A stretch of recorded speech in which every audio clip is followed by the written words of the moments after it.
नमस्कार। भारत में ना बहुत सी ऐसी डरावनी कहानियां हैं जो पीढ़ियों से सुनाई जा रही हैं। आज हम ऐसी ही एक मशहूर कहानी की परतें खोलेंगे। हम ये समझने की कोशिश करेंगे कि आखिर ये कहानी डर और सस्पेंस को धीरे धीरे कैसे बनाती है।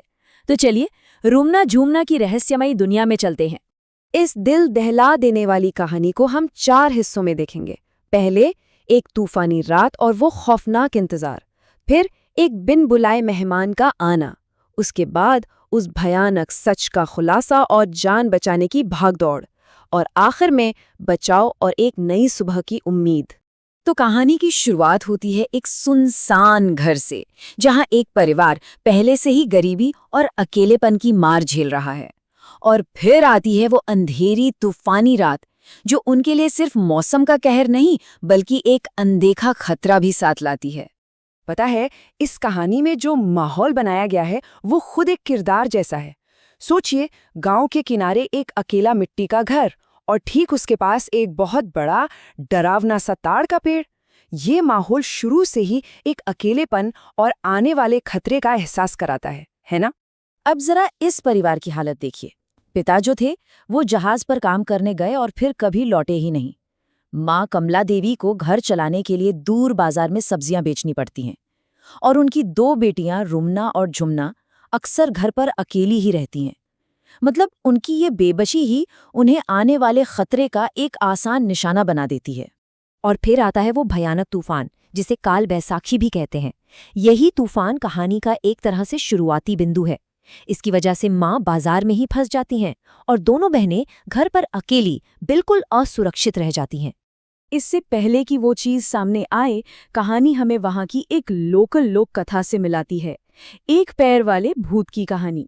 कहते हैं कि शाम होते ही ये भूत ताड़ के पेड़ से उतरकर बच्चों को अपना शिकार बनाता है।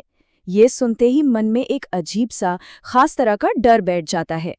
तो चलिए अब दूसरे हिस्से पर चलते हैं, जहां उन बच्चियों का डरावना इंतजार एक बिन बुलाए मेहमान के आने से खत्म होता है। रात के करीब 2 या 3 बजे होंगे।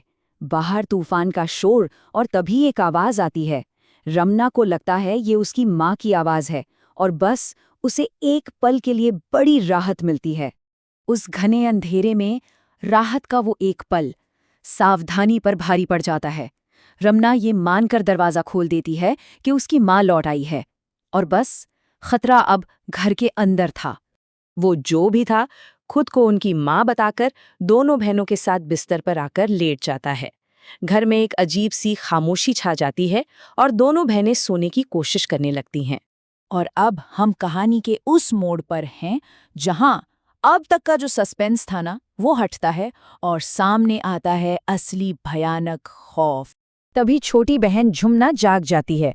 वो कहती है, दीदी पीठ में बहुत दर्द हो रहा है। उसकी पीठ में एक अजीब सी तेज जलन हो रही थी। ये पहला इशारा था कि कुछ बहुत बहुत गलत है।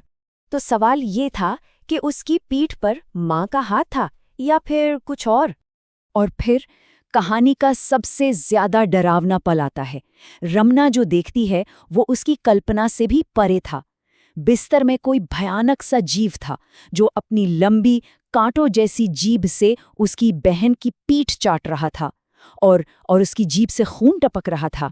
सोचिए, इतना खौफनाक मंजर देखकर भी उन बच्चियों ने हिम्मत नहीं हारी।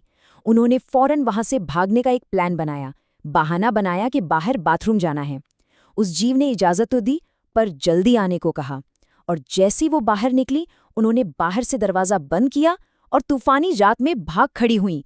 पीछे से उस जीव के चीखने की आवाजें आ रही थीं।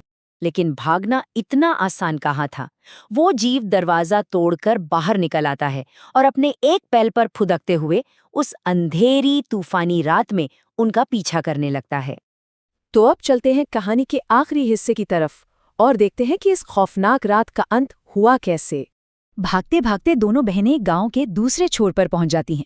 वहां उन्हें जो पहला घर दिखता है उसका दरवाजा पीटने लगती हैं।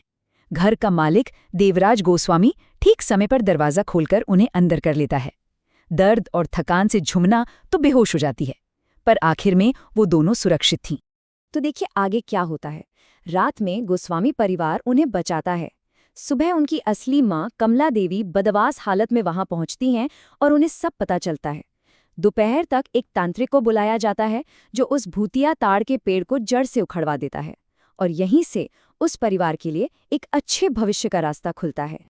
और सबसे खास बात यह है कि कहानी सिर्फ उनके बच जाने पर ख़त्म नहीं होती, बल्कि ये दिखाती है कि उस परिवार ने कैसे अपने डर पर जीत हासिल की और उसी डरावनी जगह को अपनी खुशहाली और तरक्की का जरिया बना लिया।